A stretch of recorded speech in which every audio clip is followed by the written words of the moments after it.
Hello friends, you are welcome to Learn English.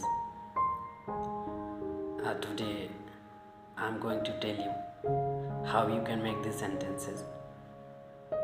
आप ऐसे बहुत से वाक्य बोलते हैं ना, मैं जाने लगा, मैं उस काम को करने लगा, मैं उसे बताने लगा, मैं कहने लगा, मैं ऐसा करने लगा। तो इस तरह से आप बहुत से वाक्य बनाते हैं या फिर बोलते हैं जिसमें आप लगा शब्द का इस्तेमाल करते हैं। तो आप इन वाक्यों को कैसे बनाते हैं? Do you know? क्या आप जानते हैं इस तरह के वाक्यों को आप इंग्लिश में कैसे बोलते हैं, कैसे बनाते हैं? अगर आपको नहीं पता तो देखते रहिए। अगर अभी आपको कुछ समझ में नहीं आ रहा, if you are a beginner then keep watching.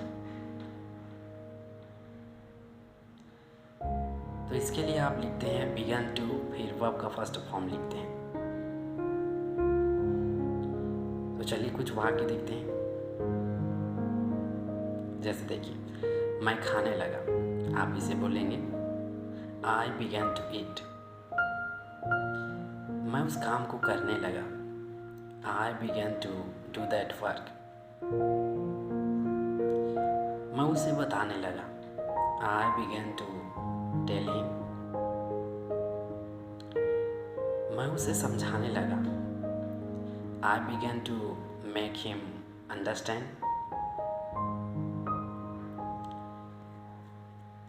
तो इस तरह से आप बहुत से वाक्य बना सकते हैं और इसी तरह से आपको एक ही स्ट्रक्चर लेना है और आप इसी तरह से प्रैक्टिस कीजिए। जब भी आपको इस तरह का वाक्य बनाना हो, बोलना हो, तो आप बिगन टू का इस्तेमाल कर सकते हैं। मैं खाने लगा, मैं उस काम को करने लगा, मैं उसे बताने लगा।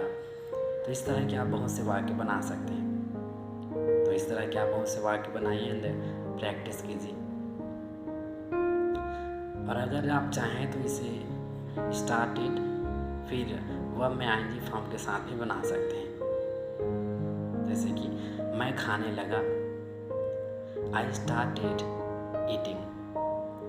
मैं बताने लगा, आई स्टार्टेड टेलिंग।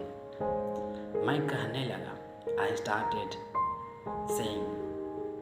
मैं उस काम को करने लगा, I started doing that work. तो इस तरह से आप बहुत से वाक्य बनाइए। तो आप बिगन टू के साथ भी बना सकते हैं और स्टार्टेड, पर जब आप स्टार्टेड का प्रयोग करते हैं तो आप वर्ब में आईएनजी फॉर्म लगाएंगे, ये आप याद रखिए।